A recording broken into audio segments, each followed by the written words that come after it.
A família decidiu lá no estado de São Paulo. Meu pai não consultou nenhum filho a respeito. Não. Simplesmente disse que nós iríamos a Cascavel. E aí, ele veio em 57, comprou 2 caminhões, um para o transporte da mudança, e meu irmão já estava aqui, levou o caminhão a Cascavel, a Pirapozinho, estado de São Paulo, para transportar a mudança. E assim foi feito. A mudança veio. Nós chegamos em Cascavel no dia 17 de dezembro de 1958, às 17 horas e 25 minutos. Nesse dia chegamos em Cascavel. Agora eu vou lhe dar para você meu nome completo, a identificação. Meu nome é Orlando José Padovani, natural do estado de São Paulo, região da Alta Sorocabana, muito conhecida. Nasci no dia 5 de agosto de 43, na cidade de Piquerubi, também no estado de São Paulo. Né? Casado aqui em Cascavel, no ano de 1965, com Vilma Letícia Padovani, 0 quilômetro. Você entendeu, né? 7 filhos, 12 netos e 6 bisnetos. Formei em Pirapozinho, no primário, e secundário em Presidente Prudente, São Paulo.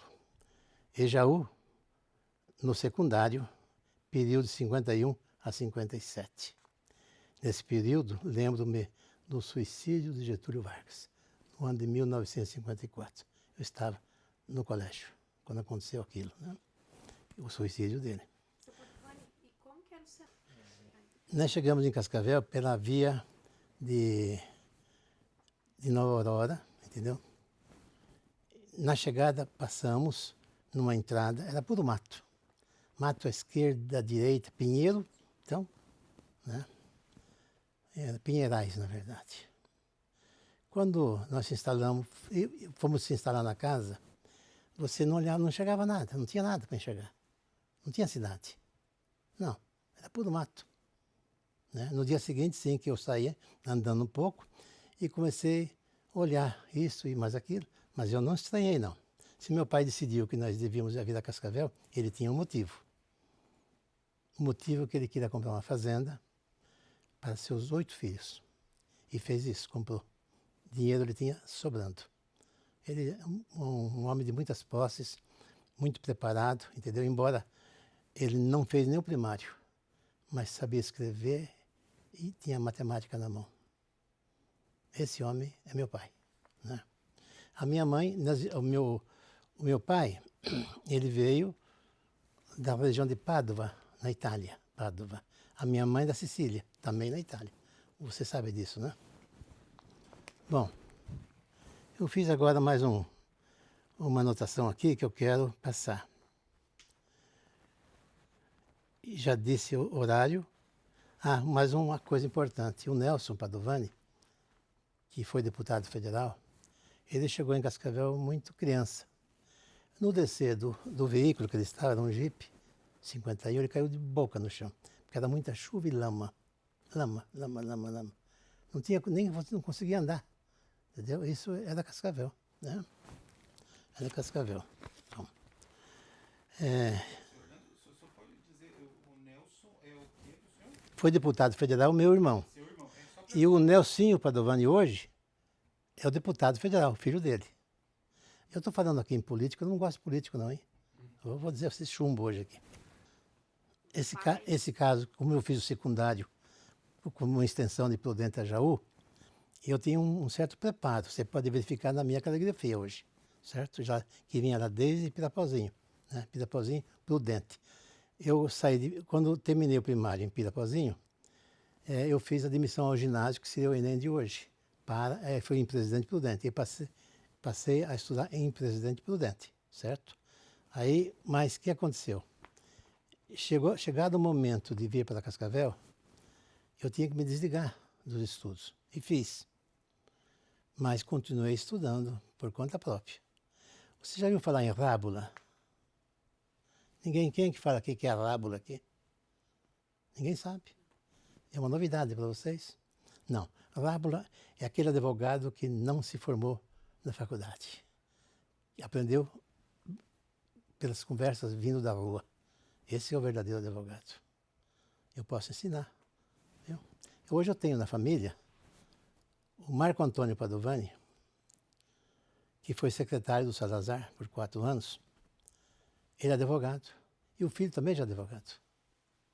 A minha filha, a arquiteta, a Cláudia, ela tem um filho dela arquiteto, mas tem a filha advogada também.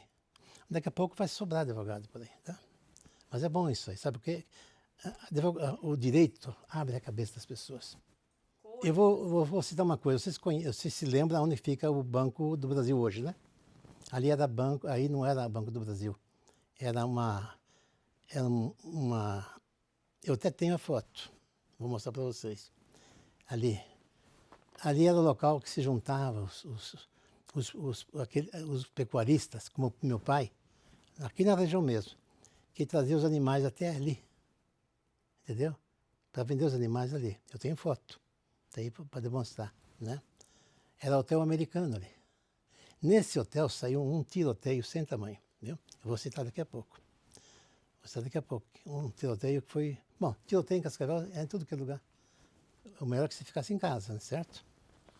O que mais? Eu quero te perguntar sobre Sim. a questão dos conflitos de terra que o senhor presenciou, os Nossa. chamados jagunços que as pessoas falavam dessa época.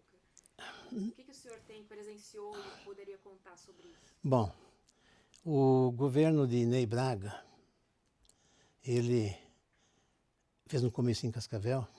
Eu não votei nele, eu votei o Bento Munhoz da Rocha Neto. Perdeu para o Ney Braga. Ney prometeu de fazer uma limpeza de jagunços aqui em Cascavel. Mas não era isso. Ele mandou o Tenente Coronel Lapa. Tem uma rua com o nome dele aí, viu? Mas é um bandido, viu? Não devia cortar essa rua, acabar com isso. Se ele fosse prefeito, eu estava fora. Esse tenente saía na rua batendo, machucando as pessoas, usando revólver com isso, entendeu? Tenente Coronel Lapa. Um ordinário, bandido mesmo. Esse é o homem que o Ney Braga mandou para Cascavel. Então, o Ney tinha que ter uma função, defender o posseiro, não aquele que tem a escritura. Que vale a posse, aquele que está no exercício da posse, aquele que está ali no local com a sua família, filhos e produzindo. Aí o jagunço, então, usava os jagunços para quê? Para tirar os posseiros. Olha bem como é aquelas coisas. A história que se conta por aí é bem diferente, mas não é verdade. Teria que proteger o posseiro, aquele que está lá na pocinha com a sua família, produzindo, entendeu? E não. Quando não saía, eles matavam. O que acontece? Aí vinha aquele que tinha... Porque o que aconteceu? O Lupião, no tempo dele, o que antecedeu o Ney Braga e o Bento, o que ele fez? Ele titulava as terras, as mesmas terras, para 1, 2 e 3, aí já dava conflito. Ele titulava para várias pessoas. Aí dava o conflito. Eu queria tomar um pouquinho de água, hein? Se fosse possível. E gerou conflitos. Aí sim, o jagunço defendia os posseiros. Entendeu? Já o tenente, com a polícia, entendeu? Bom, tanto é verdade que a delegacia de polícia tinha um contingente de 20 soldados, só 15 a 20 soldados só, em Cascavel. Vou tomar água. Veja uma coisa, o meu pai comprou uma fazenda São Pedro do Iguaçu. Daí a pouco surgiu o que lá? O Banestado, com títulos do Lupião, certo? Aí começou um conflito feio, onde mataram o nosso empregado com 200 tiros em São Pedro do Iguaçu. 200 tiros no homem. No dia seguinte precisava tirar o corpo. E daí? Como que se podia fazer isso? Enfrentando bandido também. Porque quem atirou, nós sabemos muito bem que era gente do Banestado. Gente que havia comprado terras do Banestado. Se reuniram naquele local, fizeram uma surpresa para esse empregado nosso e atiraram, mataram ele. Olha, mas esse conflito não foi só o nosso.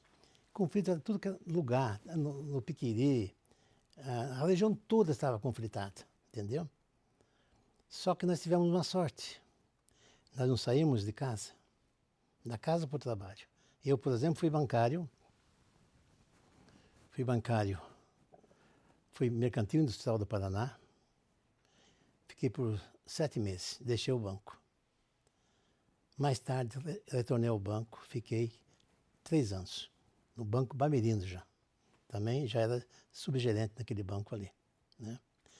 Mais tarde eu saio do banco, em 63, e fui lá na fazenda. Porque eu me preocupava muito meus pais, entendeu? Na região. Porque muitos casos já aconteceram, quando os pais não têm filhos, eles matam os pais. Só não mataram os nossos porque nós estávamos ao lado deles, entendeu? Então, São Pedro de Iguaçu também era tudo mato, né? Eu me lembro que eu saía daqui de Cascavel, de a pé, chegava em Toledo de a pé, dobrava à esquerda, ia até São Pedro de Iguaçu, mais 29 quilômetros. Eu andava 77 quilômetros para ir num dia e 77 para voltar. Não levava um revólver, uma faca, nada. Onça, tá cheio, né? Eu acho que o meu anjo da guarda era muito forte, né? Não vi uma cobra, nunca, e cobra estava cheia, tanto Cascavel tem o nome de Cascavel, né? Eu ia num dia, voltava no outro, porque eu não voltava no mesmo dia, porque ia anoitecer, né? Mas nunca fui molestado, nem por onça e nem por cobra, né? É que a fazenda estava sob sequestro, então eu tinha que levar alimento para uma pessoa que estava lá, muito sozinho, inclusive ele se encontrava lá, nesse período de 2 anos de sequestro da fazenda. Bom, mas eu não me incomodava com isso. Eu nem me lembrava de onça, não lembrava nem de nada, de cobra, né? Eu sei que minha luta foi bem difícil, mas eu voltaria a fazer tudo novamente, entendeu? Porque eu tinha meu pai, minha mãe, meus irmãos, né? E aí, depois que eu me casei, né? Em 65, depois eu saí do Bamerindos e fui para o Banco da Bahia. Eu tenho aqui as fotos, inclusive, onde fiquei por 4 anos nesse banco. Chegou o momento que eu precisava deixar o banco, certo? Porque eu tinha que ir a Brasília, conversar com o ministro, relator do caso da fazenda, né? E eu perguntei a um advogado de Cascavel, muito simples, chamado Marcílio Porto Valença. Marcílio, você conhece em Brasília uma senhora, uma advogada, de preferência bonita? Eu falei, que seja bem bonita. Eu conheço, ele falou. Então, nós fomos para Brasília, eu e ele, numa Brasília, 1.600 quilômetros. Nossa Senhora. Chegando em Brasília, procuramos essa advogada. Ela hoje é desembargadora, ministra do STJ, Nasci Andrighi. Ela foi a minha advogada naquela época. Ela foi comigo até o ministro, e o ministro viu que ela não estava entendendo nada do caso, perguntou, ô doutora, vamos deixar que o Padovani fale? Aí eu comecei a falar da situação aqui dos bandidos, né? E que nós não tínhamos condições de sair na rua. E eu vou dizer com que condição a gente podia sair na rua, né? Em Toledo, pode verificar que o fórum lá tem, o nome dele é Wilson Balão. Era o juiz na época, o verdadeiro juiz. Então esse juiz pediu habeas corpus para toda a família, todos. Porque não podia ser na rua que prendia, né? Entendeu? Aí eu contando essa história para ele, fiz um convite que ele viesse a Cascavel na época, que a situação estava bem complicada. Ele falou, não vou em lugar de bandido, lugar que tem bandido, eu uso a caneta. Quando ele falou que usa a caneta, eu fiquei, bom, acertei o passo aqui. Eu uso e na verdade, ele usou a caneta, né? Eu lembro até de um pequeno histórico da decisão dele, que ele mandou para Curitiba, porque o juiz em Curitiba era sobrinho do Ney Braga. Olha só, viu? Um trechinho que dizem, queira Vossa Excelência cooperar com a mais alta Corte de Justiça do país, no sentido de fazer justiça às partes, sem mais delongas. Olha o despacho do homem. Aí sim, liberou o corte de Pinheiro em São Pedro, na nossa fazenda. Porque aqui teve a indústria madeireira, foi quem fez o maior corte de pinheiros na região, Depois apareceu a nossa empresa, lá em São Pedro. Cortamos todos os pinheiros. O que aconteceu? O dinheiro começou a sobrar, né? Começamos a fazer vários investimentos. Em loteamentos, Cascavel, nós temos 31 loteamentos já concluídos, entregues, né? O Nelson Padovani, inclusive, meu irmão ainda continua fazendo alguma coisa, mas eu não faço mais nada disso aí, né? Mais nada. Se eu fosse contar todos os detalhes, eu passaria 3 dias aqui e não terminaria. Então eu tenho que ir respondendo o que você quer saber, né? No hotel americano surgiu um caso justamente com esse maldito que chegou em Cascavel, o Tenente Coronel Lapa. O hotel americano, na época que foi em 1955, o que ele fez? Isso, o hotel, no momento que surgiu o hotel americano, um pouco depois, o Tenente Coronel Lapa foi no hotel. E lá encontrou um bandido também, no nome de João. Eu não conhecia ele. Mas, no momento ali, houve tiroteio dentro do hotel. Dentro do hotel. Bom, o Lapa machucou ele e ele machucou o Lapa, os dois. Mas olha que coisa. 3 dias depois, onde estava o João? No cemitério. A polícia havia matado ele. O Lapa, com medo daquele homem, o melhor caminho que ele achou, é que ele achou, não eu, né? Matou esse fulano, né? O tenente. O tenente só fez barbaridades em Cascavel, né? Eu me lembro dele, conosco, não havia muito problema com o tenente, não. Ele respeitava um pouco a gente, né? Ele é um homem, na verdade, é um covarde, porque quem faz o que ele fez é covardia, né? Covardia moral até, também. Mas conflitos não foi só nossos conflitos de terra. Aqui, 98% das propriedades tinham conflitos. Agora, Cascavel tinha 200 pistoleiros. 200. Se você pegar 4.000 habitantes em Cascavel, 5% era pistoleiro. O Guilherme, no período que eu estava no Banco da Bahia, em Cascavel, que eu comandei aquele banco, do lado tinha a loja Reiner. E o Multi fez uma declaração. Ele só tinha pistoleiro em Cascavel, ele falou. Só tinha pistoleiro, ele falou. E já morreu o Multi, né? Já morreu, faleceu. E ele declarou, isso aí saiu, foi publicado, entendeu? A voz dele, que ele considerava a cidade de Cascavel uma cidade de pistoleiro, de jagunços. Ele falou, só tem jagunços. Mas olha, eu não me incomodava com os jagunços, não. Eu me incomodava com a polícia. Aí, essa sim, a gente tinha preocupação com ela. Porque o jagunço não fazia mal para ninguém, só queria defender o poceiro, entendeu? E aí as mortes começaram a acontecer. Eu lembro de um caso, eu vou contar para você. Eu estava em casa, já tinha telefone naquela época. Alguém me ligou. Falou, Orlando, nós matamos aí um pai e uma criança. Nós precisamos de um advogado. Eu peguei e falei, tudo bem, onde você está? Eu peguei um advogado em Cascavel chamado Esuel Portes. Levei o filho, o Hernani, naquele encontro lá. Levei, era uma casa de alvenaria, estava tudo escondido lá dentro. Mas antes disso, eu peguei o Fistarol, que era delegado, contei a história para o Fistarol. Fistarol, ó, mataram uma criança, mataram o pai, viu? O que fez o Fistarol? Então, tudo bem. Você fique lá dentro da casa, nós vamos sitiar a casa e vamos trazer você algemado, você e o seu irmão Celso, para a delegacia. Falei, tudo bem.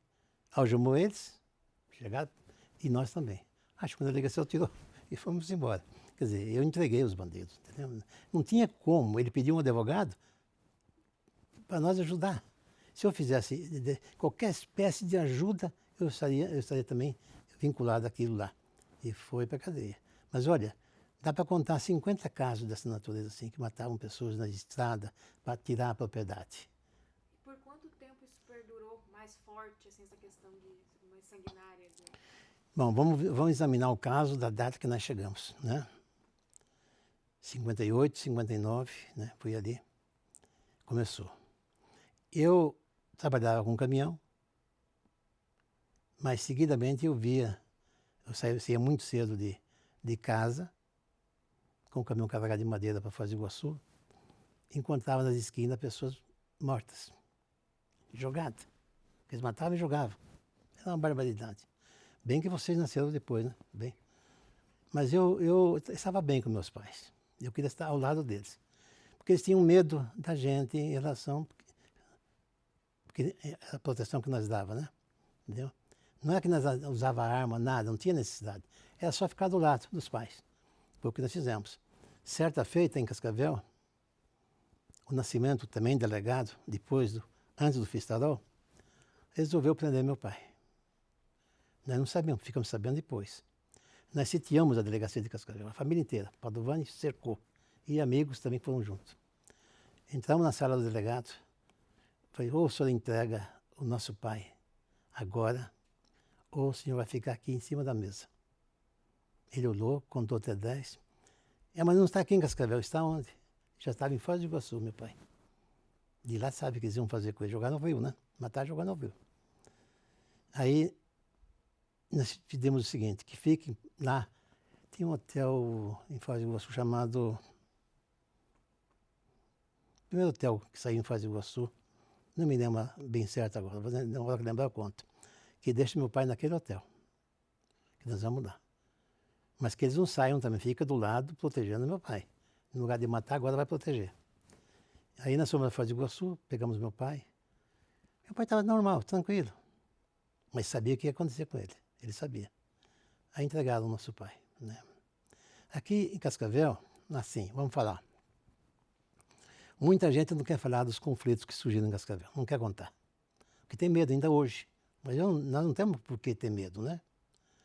Não tem por que ter medo. Aqui, um prefeito tinha pistoleiro. Falava assim, meu segurança, era pistoleiro, né? O cara tinha uma loja em Cascavel, tinha lá, por exemplo, o Banco da Bahia. Tinha 2 lá dentro, policial, para cuidar. Viu? Tinha 2, não tinha necessidade nenhuma, mas aqui tinha. Então, os tempos foram difíceis, mas nós conseguimos vencer esse tempo, entendeu? Vencer. Não foi necessário matar ninguém, graças a Deus, nenhum dos Padovani tem esse crime. Não, não. Nenhum dos Padovani foi preciso, né, usar esse expediente, dessa coisa horrível, né? Porque Deus cobra depois. Né? Você pode matar o Beira-Mar, mas ele é teu irmão. Ele é teu irmão. Não adianta querer se esconder. Um dia a conta vem. Então a gente se preparou para não acontecesse nada dessa natureza. Eu, por exemplo, não sei se eu passo direto na próxima, mas não fizemos e não deixamos fazer nada. Né? Porque nós somos... Por exemplo, fui candidato a vereador em Cascavel. Olha bem, no tempo do tio Zaca. Na primeira eleição de Cascavel, aí depois do Schwartz. Né? Então saiu a minha candidatura, eu não sabia. Tive que renunciar. Por questão políticas e preocupação no momento, muito, muito difícil. Meu pai falou, Orlando, cancela isso. Só vou concluir o caso do tio Zaca. O que aconteceu no momento que ele venceu as eleições? Viraram o mapa. Isso é só isso. Eu estava presente e vi o que aconteceu. Antônio Cid também, que foi caçado pela Revolução, estava presente, e outros, né? E eu falei, eu não vou participar disso. Então ele foi eleito e ele chorou. Esse homem chorava, ele sabia que tinha sido eleito. Aqueles caminhões traziam povo do mato, dos lugarejos, vinha lotado de gente para votar nele. Ele ganhou as eleições, mas não assumiu. O Mion ficou sabendo que não tinha ganhado as eleições, mas assumiu. Que vergonha, hein? Certamente a pressão conta hoje a Deus. A delegacia funcionava a favor de bandidos. Isso que funcionava. Eu lembro, eu tenho foto da delegacia aqui. Onde era a delegacia, que tinha de 15 a 20 soldados. Mas ali é o seguinte, ali quem mandava mais, levava dinheiro. Certo? o tenente não, o coronel Haroldo da Cruz, que foi delegado, sabe o que aconteceu com ele? Não. Pois é. Ele abusou do povo em Cascavel, dos poceiros. Mandou bater, machucou ele, o Lapa, entendeu? E aí o que aconteceu com ele? Saiu daqui, foi para o Mato Grosso, queria fazer o que fez em Cascavel, fazer lá, mas não deu certo lá. Lá ele bateu em muita gente, matou gente, né? E mais tarde um grupinho de 6 pessoas foi no prédio em que ele tinha o escritório, subiram lá, mandaram ele se ajoelhar. Ele fez uma oferta em dinheiro, o que vocês quiserem, dou tudo que eu tenho. Não. Nós viemos aqui para te matar, e matou ele. Matou ele ajoelhado. Esse coronel, Haroldo da Cruz, pintou e bordou em Cascavel. A delegacia ficava, vou citar para vocês. Qual ano o senhor lembra? A delegacia foi 60, 61, por aí assim, 59, 60. 60. E ele foi embora de Cascavel quando ele perdeu as eleições para o Mião, né, também. Ele saiu daqui e foi para Mato Grosso. Lá em Mato Grosso encontrou essa morte, bem horrível, né? Bem, mas plantou e recebeu a paga. Aqui tem um hospital em Cascavel que leva o nome de Wilson Joffre. Wilson Joffre era um médico. Bombacha, chapelão, entendeu? E eu tenho foto dele aqui também, vou mostrar para você. Mas um bom médico. E, inclusive, atendeu a minha mãe, olha bem, minha mãe, e atendeu também a minha cunhada. Também atendeu, as 2 pessoas. Mas o que ele mais fazia era atender. Ele declara, você precisa ver ele falar. O mais que ele atendia era jagunço, que se matava entre eles também, entendeu? Aqui tem uma dupla em Cascavel chamada Zandoná. Até que alguém achou eles também. Eles acabam se matando entre si. Olha, no tempo do coronel, do delegado Fistarol, surgiu uma briga ferrenha na rua 13 de Maio. Sabia o que era ali ou não? Ali era a zona do Meretrício. Parecia uma cidade ali. Tá? E os policiais, entre eles, se mataram. Ali. No dia seguinte saiu no jornal, apareciam as armas, aquela coisa toda. Né? No tempo do Fistarol. Agora, o Fistarol foi um bom delegado. O que não precisou foi o Nascimento. O Fistarol foi um excelente delegado de Cascavel. Né? Era gente boa, não tinha coisa ruim com ele. Já o Nascimento, não. A coisa era complicada. Né? Ou você fazia o que eles queriam, ou... Eu me lembro uma vez que prenderam o Celso, meu irmão. Celso. O Celso está hoje com 86, 87 anos. Ele hoje. Prenderam ele, entendeu? Aí eu fui na delegacia, vi o estado dele. Estava bem mal. Falei com o médico Cascavel, Sandino Erasmo de Amorim. Falei, Amorim. E o Amorim, esse médico tinha assim, alguém que protegia ele em Curitiba, entendeu? Ele foi comigo até a delegacia. Você me entrega o Celso. Eu vou levar ao hospital. Ele levou e cuidou dele no hospital. Mas o Nascimento ficou do lado com a polícia. Esperando melhorar para prender, mas não prenderam. Não. E eram poucos os médicos que tinham por aqui? A Cascavel tinha o Sandino, o Wilson Joffre era o primeiro, né? Primeiro. Não, tinha poucos médicos. Eu lembro do Sandino, em Cascavel, onde o cartório Mião hoje, ali, era uma churrascaria. Aí deu uma briga violenta aí, dentro da churrascaria. Um advogado sacou de uma arma, aquele calibre 5 tiros, Rossi, do peito do outro, mas não matou. O outro pega um espeto e mata o advogado. E sai dali de a pé, da churrascaria, vai até na rua Santa Catarina, onde tinha o hospital do Sandino ali. Foi lá o Sandino, fez a cirurgia nele, abriu ele e viveu. Também tiroteio ali. Não, tiroteio acontecia em todo aquele lugar. Era melhor que você ficasse em casa. Não vá... Bom, eu peguei um costume, que eu falo sempre com a minha esposa, eu saía do banco para casa, da casa para o banco. Não passava nenhum em bar nenhum. Porque se você passasse ali, tinha confusão. Então, essa foi a nossa vida. Eu tenho uma foto que eu vou entregar para você mostrando o que é pinheiro. Como você faz para cortar o pinheiro, a dificuldade que você tem de entrar com máquina, tanto pinheiro que existia na época. Então, houve a época da madeira, depois veio a época da soja. Inclusive, eu fui o que plantou, o primeiro plantio direto em Cascavel, direto, foi o que fiz lá em São Pedro, não existia isso. E também a primeira carga de soja, o primeiro produtor de Cascavel de soja, fui eu que levei a soja para Campo Mourão, a granel. Foi vendido ali. O soja tinha metade do tamanho do soja de hoje. Brilhava assim, bonito. Foi vendido a primeira carga que foi produzida em Cascavel. Eu quero dizer que nos anos 70 em diante, começou. O Haroldo fez plantio de 10 alqueires de soja em Cascavel. Esse Haroldo da Cruz, esse delegado. Né? E começou. A madeira deu o primeiro impulso. Aí veio a soja. Né? Claro que tinha também o feijão, mas o forte mesmo, 80% era soja. E hoje é o que comanda aí, né? A minha família, meus filhos.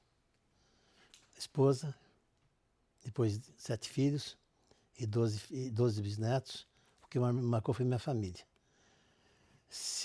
O dia que você puder conhecer vamos começar pela Indianara, a primeira filha, né?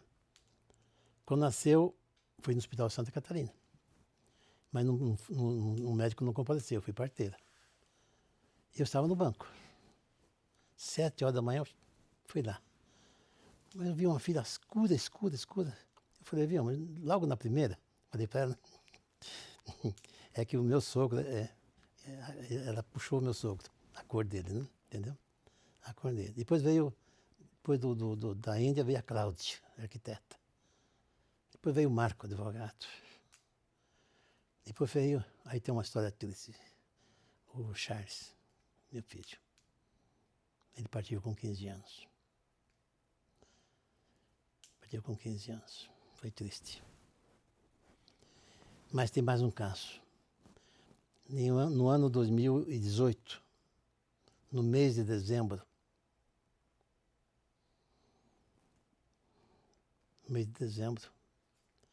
a minha filha com 23 anos, Heloíse, suicidou-se.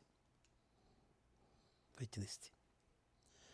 Mas eu, como tenho uma formação religiosa espírita, eu consigo me equilibrar. Porque senão tinha assaltado um prédio aí, se matado também. Né?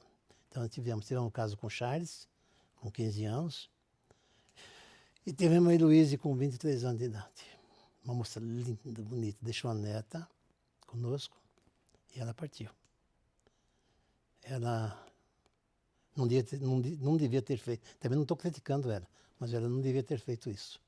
Porque deixou a netinha com 3 anos, eu já estava com 7 anos de idade. Né? Foi difícil essa passagem. Mas com essa formação nossa religiosa, espírita, a gente sabe de onde veio e para onde vai. Entendeu? Um dia, com certeza, nós estaremos do lado dela, né? Ou vice-versa. Diz o Divaldo Pereira Franco, aquele tribuno espírita de Salvador, ele esteve em Cascavel em fevereiro, logo em seguida, em 2019. Passando por ele olhou para minha senhora e olhou para mim. Querem saber da filhinha? Olha só. Depois, o que vocês quiserem fazer corte, depois você pode fazer, não tem. Ele falou o seguinte, ela está bem, está ao lado de um irmão, não irmão de sangue. Porque irmãos somos todos nós, né? E quer dizer isso, tem alguém do lado dela. Né? E ela está muito triste com o que ela fez. Mas suicídio diante de Deus é complicada coisa. E hoje, você pode me informar quanto suicida tem por hora? Tem um a cada segundo. Em 8 bilhões de de seres humanos no planeta, nós temos um cada segundo. Estamos falando aqui, suicídio acontecendo ali na frente. É que, na verdade, não pode divulgar suicida. Mas se divulgasse, assusta. Assusta. O senhor conheceu a tua esposa aqui em Cascavel e casou-se aqui em Cascavel? Foi assim. Aí foi bom você me fez essa pergunta. Foi ótimo. Eu estava, nesse período, trabalhando no banco. Porque eu passei muitos anos como bancário. Eu, num domingo à noite, eu tinha muito pouco tempo, mas naquele dia fui no cinema. Eu estava sentado, por exemplo, aqui é o corredor. Eu sentei nessa cadeira aqui. Ao lado da minha aqui tem sentada uma senhora que era funcionária do banco. Entendeu? E eu fiz assim, olhei à esquerda, na 7ª cadeira eu vi uma baixinha, bem baixinha, que ela tinha 1,52 m, 54. Eu perguntei para Marisa, conhece aquela baixinha? Ela falou, conheço. O que você quer com ela? Ela perguntou para mim. Eu quero que você me dê um recado para ela, que eu vou casar com ela. E casei, dei um ano. Primeira vez. Olhei e vi que era ela. Então não tinha como fazer. Ela veio de Ponta Grossa, no estado de São Paulo, fechou o circuito em Cascavel. E aí, vocês casaram aqui em Cascavel? Casamos em Cascavel, no ano de 65. Então, quando eu falo para você que a família é a base, entendeu? Tudo, né? Porque você vê, o ano que vem faz 60 anos de casamento. 60 anos de casamento. E ela saiu comigo, morava aqui numa casa, uma quadra para cima. Se eu soubesse que isso ia acontecer, eu tinha comprado metade de Cascavel. Se eu soubesse que ia acontecer. A gente não fazia, não imaginava o que ia acontecer em Cascavel. Não, negativo.